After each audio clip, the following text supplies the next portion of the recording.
Kumusta mga kaibigan? Handa na ba kayo sa isang kwento ng katatakutan?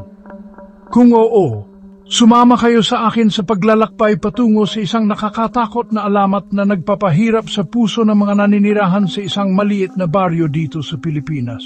May isang bangkay na bumabangon mula sa kanyang libingan tuwing hating gabi. Sinasabing ang kaluluwang ito ay hindi matahimik at sa kada gabing pagtayo mula sa kanyang hukay, siya'y naghahasik ng lagim at katatakutan. Sa tuwing magmamadaling araw, maririnig mo ang mga kaluskos, mga yapak na tila nanggagaling sa ilalim ng lupa. At sa hating gabi, magsisimula na itong kumatok sa mga pintuan ng mga bahay. Ang katok na ito ay tila isang sumpa. Sinumang marinig ito at buksan ang pinto ay tiyak na magdurusa. May isang pamilya na nakatira malapit sa sementeryo.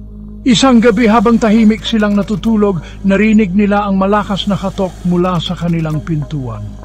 Takot na takot ang ama ng tahanan, ngunit alam niyang kailangan niyang protektahan ang kanyang pamilya. Kaya't dahan-dahan niyang binuksan ang pinto. Tumambad sa kanya ang isang nakakatakot na bangkay. May mga mata itong naglalagablab sa galit at hinanakit. Kinabukasan, natagpuan na lamang ang buong pamilya na wala ng buhay. Ang mga tao sa baryo ay natakot at nagkumpol-kumpol. Lahat sila ay nagtanong kung paano nila maiwasan ang sumpa ng bumabangong bangkay. Ngunit may matandang mangkukulam na nagsabi, upang hindi katablan ng sumpa, huwag na huwag mong buksan ang pinto kapag narinig mo ang katok sa hating gabi. Walang kahit anong dahilan. Mula noon tuwing maghahating gabi, lahat ng tao sa baryo ay nagkukulong sa kanilang mga bahay.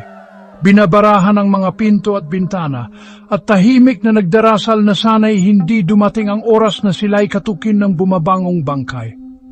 Kaya't sa susunod na marinig mo ang katok sa hating gabi, tandaan mo ang kwentong ito. Huwag na huwag mong buksan ang pinto.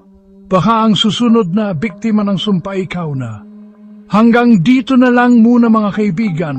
Laging mag-ingat at sana'y matahimik ang inyong mga gabi. Maraming salamat sa pakikinig at hanggang sa susunod na kwento ng katatakutan.